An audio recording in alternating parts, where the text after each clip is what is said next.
नमस्कार, आप देख रहे हैं रिपब्लिक भारत, आपके साथ मैं हूं श्वेता त्रिपाठी। सुबह के 10 बज रहे हैं। इस बुलेटिन में पुनीता और प्रगति भी मेरे साथ मौजूद है और शुरुआत करेंगे उत्तर प्रदेश से आ रही खबर के साथ, जहां पर मॉनसून सत्र का आज से आगाज होने वाला है। लेकिन उसके पहले विधानमंडल दल, बीजेपी विधानमंडल दल की बैठक इस वक्त हो रही है, क्योंकि स्ट्रैटेजी क्या होगी, क्योंकि पूरी कोशिश है विपक्ष की मॉनसून सत्र में सरकार को घेरने की तमाम मुद्दों को लेकर, चाहे वो नेम प्लेट मुद्दा हो, कांवड़ सुरक्षा का मुद्दा हो, बेरोजगारी का मुद्दा हो, पेपर लीक का मुद्दा हो, तमाम ऐसे विषय है जिस पर आज कोशिश मॉनसून सत्र से पहले एक तरह से कहें कि वो रणनीति सरकार की ओर से बनाई जा रही है। क्योंकि आपको बता दें कि कल अनुपूरक बजट भी पेश किया जाएगा और उसके पहले आपको बता दें, जब मॉनसून सत्र शुरू हो रहा है उसके पहले बीजेपी अपनी तैयारियों को पुख्ता कर रही है। विधानमंडल दल की आज बैठक बुलाई गई, इस वक्त बैठक हो रही है। बैठक में उत्तर प्रदेश के मुख्यमंत्री और दोनों डेप्यूटी सीएम शामिल हैं।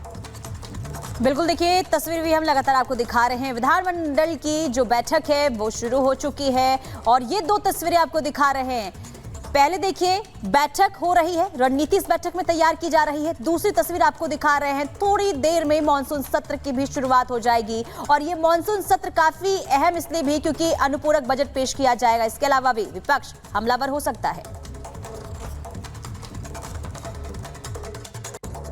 ये भारतीय जनता पार्टी विधानमंडल दल की बैठक है और बैठक में जो सत्र होता है, सत्र से पहले बैठक होती है। आज वही बैठक अभी संपन्न होने जा रही है, उसी के लिए मैं शामिल होने के लिए। ये भारतीय जनता पार्टी विधानमंडल दल की बैठक है और बैठक में जो सत्र होता है, सत्र से पहले बैठक होती है। आज वही बैठक अभी संपन्न होने जा रही है, उसी के लिए मैं शामिल होने के लिए। दल की बैठक के उपरांत विधानसभा सत्र आज प्रारंभ होगा। विधानसभा में प्रदेश की चतुर्मुखी विकास के लिए हम लोग अनुपूरक बजट लाने वाले हैं। विभिन्न विषयों पर चर्चा होगी। हम सभी अपने माननीय विधायक गणों का, माननीय विधान परिषद सदस्यों का हृदय से स्वागत करते हैं, अभिनंदन करते हैं और सबसे अनुरोध करते हैं कि हम सब सकारात्मक राजनीति करते हुए प्रदेश के विकास में सहायक बने। और थोड़ी देर में यूपी विधानसभा के मानसून सत्र की शुरुआत होगी। सरकार को घेरने के लिए विपक्ष भी पूरी तरीके से तैयार है, तैयारी कर ली है। बेरोजगारी, पेपर लीक, बिजली कटौती जैसे तमाम मुद्दे जिनको लेकर विपक्ष घेरने की तैयारी में है। तो उधर सरकार ने भी इन सवालों को कैसे टैकल करना है, इसको लेकर तैयारी कर ली है। तो थोड़ी देर में शुरुआत होने वाली है। उससे पहले बैठक की जानकारी भी मिली और सरकार को घेरने के लिए बाढ़, सूखा, बिजली कटौती, बेरोजगारी, महंगाई जैसे तमाम मुद्दे हैं। विपक्ष ने तैयारी कर ली है सरकार को घेरने के लिए। तो वहीं दूसरी ओर विपक्ष को के सवालों को किस तरीके से टैकल करना है, सरकार ने भी तैयारी कर ली है। बिल्कुल, और राघवेंद्र का रुख कर लेते हैं। राघवेंद्र हमारे साथ जुड़ चुके हैं। राघवेंद्र, मॉनसून सत्र की आज से शुरुआत उत्तर प्रदेश सरकार जो है इसे लेकर रणनीति भी देखिए तैयार कर रही है। क्या हो सकता है इस मॉनसून सत्र में, क्योंकि हंगामेदार ये सत्र होगा, इसकी संभावना पहले से। क्या क्या मुद्दे विपक्ष की तरफ से उठाए जाएंगे और इसके साथ ही सरकार की तरफ से क्या रणनीति तैयार की जा रही है? देखिए, उत्तर प्रदेश का मानसून सत्र, महत्वपूर्ण मानसून सत्र आज से शुरू होने वाला है। 11 बजे से विधानसभा की शुरुआत होने जा रही है, लेकिन जिस तरह का माहौल दिख रहा है वह मानसून सत्र गर्मा गर्म होने जा रहा है। चूंकि कल समाजवादी पार्टी की बैठक थी, उनके विधानमंडल दल की बैठक थी। बैठक के बाद मैंने कुछ विधायकों से बात किया तो उन्होंने कहा कि अखिलेश यादव ने निर्देशित किया है कि आप अपने क्षेत्र की समस्या तो उठाएंगे ही उठाएंगे। वर्तमान में जो प्रदेश के लिए, देश के लिए जो बड़ी समस्याएं हैं उनको आपको प्रमुखता के साथ सदन में उठाना है। तो निश्चित तौर से समाजवादी पार्टी के जो लोग रहेंगे या उनके गठबंधन के जो लोग रहेंगे वो उग्र रहेंगे, वो अपनी बात उठाएंगे। लेकिन भारतीय जनता पार्टी ने भी रणनीति बनाया। आज जो लोक भवन में भाजपा विधानमंडल दल की जो बैठक हो रही है, सिर्फ भाजपा विधानमंडल दल की बैठक नहीं, उनके सहयोगी दल के भी विधायक हैं। यहाँ आरएलडी के भी विधायक हैं, यहाँ अपना दल सोनेलाल के भी विधायक हैं, यहाँ पर ओम प्रकाश राजभर के भी विधायक हैं और निषाद राज के डॉक्टर संजय के भी यहाँ पर विधायक हैं। तमाम जो सहयोगी दल है उनके विधायक अभी के बैठक में मौजूद हैं और 10:30 बजे मुख्यमंत्री योगी आदित्यनाथ, जो कि नेता सदन भी हैं,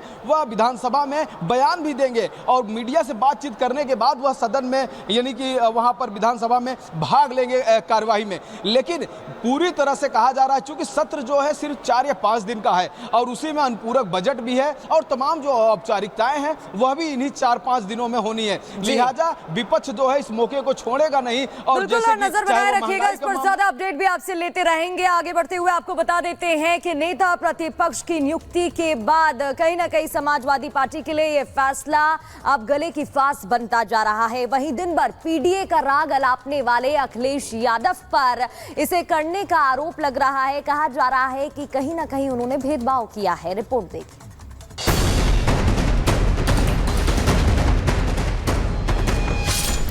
क्या अखिलेश यादव के लिए सिर्फ एक चुनावी नारा है पीडीए? मैं यूं कहूं कि पीडीए परिवार के लोगों के साथ भेदभाव हो रहा है। क्या सिर्फ वोट हासिल करने तक ही अखिलेश को याद रहते हैं दलित और पिछड़े? अहम पदों के बंटवारे में मुसलमानों की अनदेखी करते हैं अखिलेश यादव। अब सिर्फ अगले चुनाव में ही अखिलेश यादव को याद आएंगे पिछड़े, दलित और अल्पसंख्यक। समाजवादी पार्टी के मुखिया अखिलेश यादव पर आरोप हम नहीं लगा रहे, ये आरोप लगा रहे हैं पिछड़े और दलित समाज से आने वाले वो नेता जिनके वोट से अखिलेश यादव ने लोकसभा चुनाव में ऐतिहासिक सफलता हासिल की है। आपको बता दें कि समाजवादी पार्टी ने उत्तर प्रदेश विधानसभा में माता प्रसाद पांडे को नेता प्रतिपक्ष की जिम्मेदारी दी है। माता प्रसाद पांडे पूर्व स्पीकर और सैफई के यादव परिवार के बेहद खास हैं। लेकिन जैसे ही अखिलेश यादव का फैसला मीडिया में आया, यूपी के सियासी हलकों में इस फैसले पर चर्चा का बाजार गर्म हो गया। आरोप लगने लगा कि अखिलेश यादव का पिछड़ा, दलित, अल्पसंख्यक का राग सिर्फ एक चुनावी जुमला भर है। आज उन्होंने माता प्रसाद पांडे को प्रतिपक्ष का नेता बनाया, तो क्या कहेंगे, वही पीडीए ठीक कर रहे हैं? वही जो पीडीए नहीं, सब सही कर रहे हैं। उनकी पार्टी का मामला वो जैसा करें, वो मालिक हैं, जिसको बनावे, उसमें कहाँ कोई रोक है। अखिलेश यादव की विधानसभा और नेता प्रतिपक्ष के पद से इस्तीफे के साथ ही कयास लग रहे थे कि इस पद पर समाजवादी पार्टी किसी दलित या मुसलमान को नियुक्त कर सकती है। इस अनुमान के पीछे की वजह भी काफी ठोस थी। लोकसभा चुनावों में अखिलेश यादव का पीडीए वाला फॉर्मूला हिट रहा। अखिलेश ने संविधान आरक्षण के नाम पर दलितों का वोट हासिल किया था। यूपी का मुस्लिम वोट बैंक सपा का कोर वोटर है, जबकि लोकसभा चुनाव में गैर यादव पिछड़े भी सपा के पक्ष में लामबंद दिखे। नाम लेंगे पीडीए का, नाम लेंगे दलितों का, शोषितों का, और देख लीजिए अंतिम जहाँ समय आता है एक पहचान की आवाज़ बनने की, वहाँ इसी तरीके से 70 साल रहा पीडीए। अब जो है पीडीए प्रमुख रूप से हम लोगों के साथ है, एनडीए के साथ है, और हम लोग उसका काम करें। इसलिए समाजवादी पार्टी ने माता प्रसाद पांडे के नाम का ऐलान किया तो हर कोई हैरान रह गया। बहुजन समाज पार्टी के अध्यक्ष मायावती ने भी अखिलेश के फैसले पर सवाल उठाए। मायावती ने कहा, सपा मुखिया ने लोकसभा आम चुनाव में खासकर संविधान बचाने की आड़ में यहाँ पीडीए को गुमराह करके वोट तो जरूर ले लिया, लेकिन यूपी विधानसभा में प्रतिपक्ष का नेता बनाने में जो इनकी उपेक्षा हुई है, ये भी सोचने की बात है। सपा में एक जाति विशेष को छोड़कर बाकी पीडीए के लिए कोई जगह नहीं है। हालांकि ये कोई पहला मौका नहीं है जब अखिलेश यादव ने मुसलमानों और दलितों को पद देने के मामले में इग्नोर किया हो। राज्यसभा चुनाव में भी अखिलेश यादव पर पीडीए की अनदेखी के आरोप लगे थे। जया बच्चन, आलोक रंजन, रामजी लाल सुमन को राज्यसभा का टिकट दिया था। जया बच्चन और आलोक रंजन अखिलेश के पीडीए फॉर्मूले में फिट नहीं बैठते थे, जबकि माता प्रसाद पांडे की नियुक्ति भी पीडीए के फॉर्मूले के ठीक उलट है। ये पीडीए की बात थी, पीडीए हमारा नारा है। तो जब 3 राज्यसभा सीट थी तो उसमें पिछड़ा, दलित, अल्पसंख्यक कहाँ है? मदान लोग जो है वो बच्चन और रंजन को पीडीए बता रहे हैं। तो इस धोखे में, पीडीए के साथ जो धोखा है, मैं उसमें शामिल नहीं हूँ। सपा के पीडीए फॉर्मूले और माता प्रसाद पांडे की नियुक्ति के फैसले पर यूपी के डिप्टी सीएम